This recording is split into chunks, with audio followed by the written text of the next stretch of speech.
আজকে খুবই একটা সহজ শীতকালীন চুই পিঠে বা চুষি পিঠের রেসিপি তৈরি করে দেখাবো। সবার প্রথমেই কড়াইটা গ্যাসে বসিয়ে 1.5 কাপ পরিমাণে জল কড়াইতে ঢেলে দিচ্ছি। এবার 1 চা চামচ নুন জলের মধ্যে দিয়ে জলটা ফুটিয়ে নিচ্ছি। 1.5 কাপ পরিমাণে চালের গুঁড়ো দিয়ে দিচ্ছি। গ্যাসের ফ্লেমটা মিডিয়াম টু লোতে করে একটা ডো তৈরি করে নিচ্ছি। এবার গ্যাসের ফ্লেমটা বন্ধ করে 5 মিনিটের জন্য ডোটা ঢেকে রেখে দিচ্ছি। 5 মিনিট পর একটা থালাতে ডোটা ঢেলে নিচ্ছি। এবার ডোটা হালকা ঠান্ডা হলে হাতে একটু জল লাগিয়ে ভালো করে মেখে নেব। হালকা গরম থাকা অবস্থাতেই মেখে নিতে হবে। ডোটা কিন্তু একেবারেই ঠান্ডা করে নেওয়া যাবে না। এবার ডোটা দিয়ে পিঠে তৈরি করে নেব। একটা কেচির সাহায্যে এইভাবে ছোট ছোট করে কেটে বা এইরকম একটা ঝাঁঝরি হাতার সাহায্যেও চুষিগুলো বানিয়ে নিতে পারবে। ঝাঁঝরি হাতার ওপরে হালকা একটু শুকনো চালের গুঁড়ো ছড়িয়ে দিয়ে একটুখানি ডো হাতে নিয়ে এইভাবে হাতার উপরে চেপটে দিলেই দেখবে পিঠেগুলো বেরিয়ে আসছে।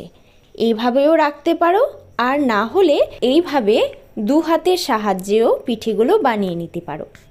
কিংবা হাত দিয়ে ছোট ছোট লেচির মতো নিয়ে এইভাবে 2 হাতের তালুর সাহায্যে পিঠেগুলো রেডি করে নিচ্ছি। দেখো পিঠেগুলো বানিয়ে নিয়েছি, দেখতে খুবই সুন্দর লাগছে। এবার পিঠেগুলো রান্না করার জন্য গ্যাসে কড়াইটা বসিয়ে আগে থেকেই জাল দেওয়া ফুল ক্রিম দুধ কড়াইতে ঢেলে দিচ্ছি। এবার 4-5টা ফাটানো এলাচ, 2টা তেজপাতা, 6 থেকে 7টা আস্ত বাতাসা দিয়ে দিচ্ছি। বাতাসাগুলো দুধের মধ্যে গুলে গেলে 1/2 কাপ পরিমাণে চিনি, 1/4 চা চামচ নুন দুধের মধ্যে দিয়ে দিচ্ছি। দিয়ে দিচ্ছি 1/2 কাপ পরিমাণে নারকেল কোড়া। ভালো করে মিশিয়ে নিচ্ছি। দুধটা একটু ফুটতে শুরু করলেই বানিয়ে রাখা চুষি বা চুই পিঠেগুলো ফুটতে থাকা দুধের মধ্যে দিয়ে দিচ্ছি।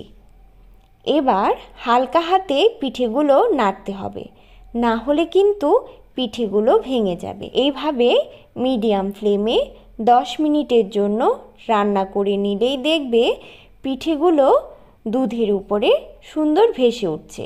এইভাবে ভেসে উঠলেই গ্যাসটা বন্ধ করে দিতে হবে, না হলে পিঠেগুলো ঠান্ডা হলে আরও ঘন হয়ে যাবে। এই পিঠেগুলো গরম গরম খেতেও যেমন সুস্বাদু হয়, ঠান্ডা হলেও খেতে অনেক টেস্টি।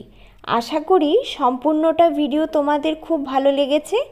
আর যদি ভালো লেগে থাকে তাহলে অবশ্যই চ্যানেলটা সাবস্ক্রাইব করে পাশে থাকা বেল আইকনটা প্রেস করে কমেন্ট করে জানাতে কিন্তু একটুও ভুলবে না।